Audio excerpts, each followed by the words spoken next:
You've probably heard it a million times on the news. The economy is up, the economy is down. But what does that really mean? It almost always boils down to a handful of acronyms, like GDP, that get thrown around like everyone knows what they are. Well, today, we're going to pull back the curtain and break down exactly what these numbers mean and what they tell us about a country's financial health. So, think about it. What's that one single number that seems to make the world go round? You know, the one that can move stock markets, make headlines, and give presidents a reason to celebrate or a reason to sweat. What are they all staring at?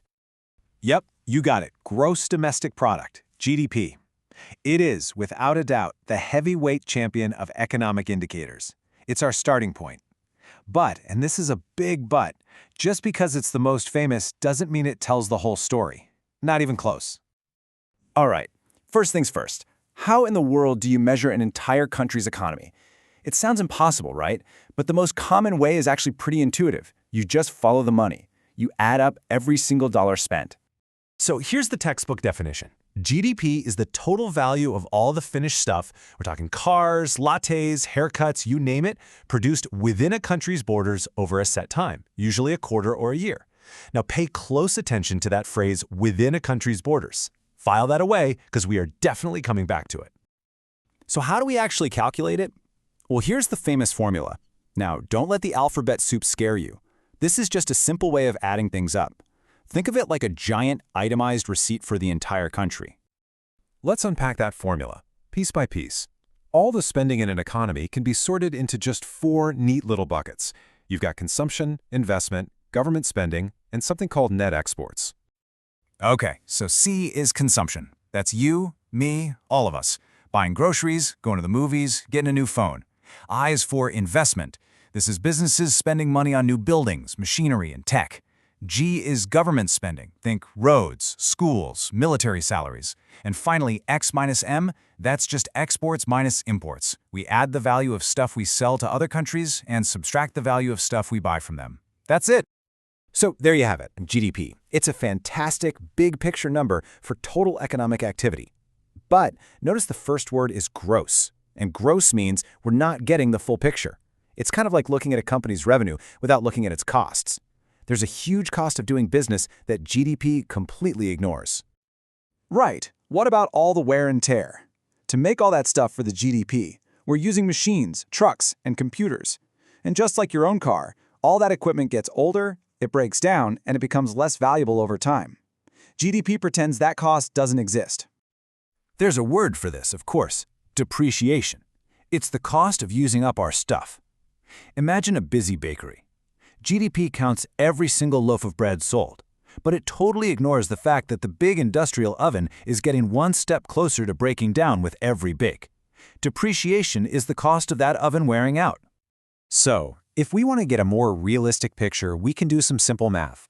We just take our big GDP number and subtract the cost of all that depreciation, and what we get is a much more honest figure, the net domestic product, or NDP.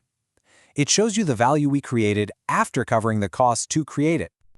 Here's a super simple way to think about it. GDP is like your total salary, the big number on your paycheck before any deductions. But NDP is like your take-home pay after you've factored in the cost of gas and wear and tear on your car just for your daily commute. It's a much more accurate look at what you really earned. Okay, fantastic. So you've mastered the difference between gross and net. But there's another really important tweak we need to make. Remember how I told you to remember that phrase, within a country's borders? Well, now it's time to see why that's such a big deal. This is where things get really interesting. GDP counts a car that was built in a factory in Ohio, even if that factory is owned by a German company. But GDP does not count the salary of an American software engineer working remotely for a client in London. See the issue? GDP is all about geography, not citizenship. So how do we fix this? Well, economists came up with a clever tool called net factor income from abroad. It sounds complicated, but it's not. You just add up all the money your country's citizens made overseas, and then you subtract all the money foreign citizens made inside your country. It gives you the net flow of income based on who owns it, not where it was made.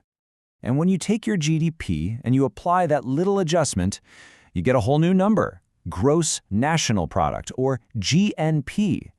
Instead of measuring what's produced inside your borders, GNP measures what's produced by your citizens, no matter where on Earth they are. The focus shifts from location to ownership.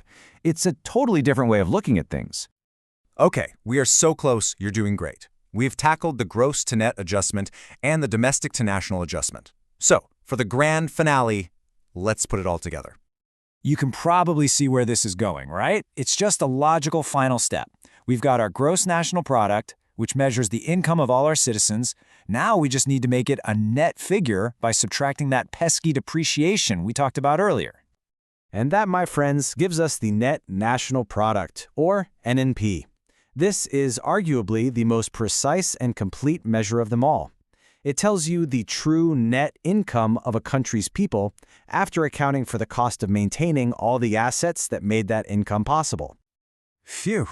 Okay, let's take a breath and recap this whole journey. We started with that big, famous headline number, GDP, and then we made two really clever adjustments, one for wear and tear and one for citizenship, to get a much clearer picture of what's really going on. This little table lays it all out perfectly. You can see how each term just builds on the last one. You start with GDP, subtract depreciation, you get NDP. Or go back to GDP, adjust for who owns it, and you get GNP. And if you do both adjustments, you land on the most complete picture of all, NNP.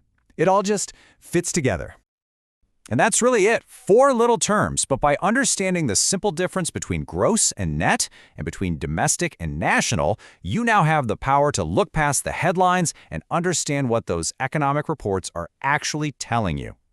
And that's what this is all about, isn't it? We're moving away from a simple, kind of blunt number towards something that's way more precise, more honest. It's about a search for real clarity on how an economy is doing. But this leaves us with one final, much bigger question. We've just learned about these incredible tools for measuring a country's income. But is a country's income the same thing as a country's well-being? Can any number, no matter how perfectly calculated, really tell us if the people in that country are happy, healthy, and thriving? Now that is something to think about.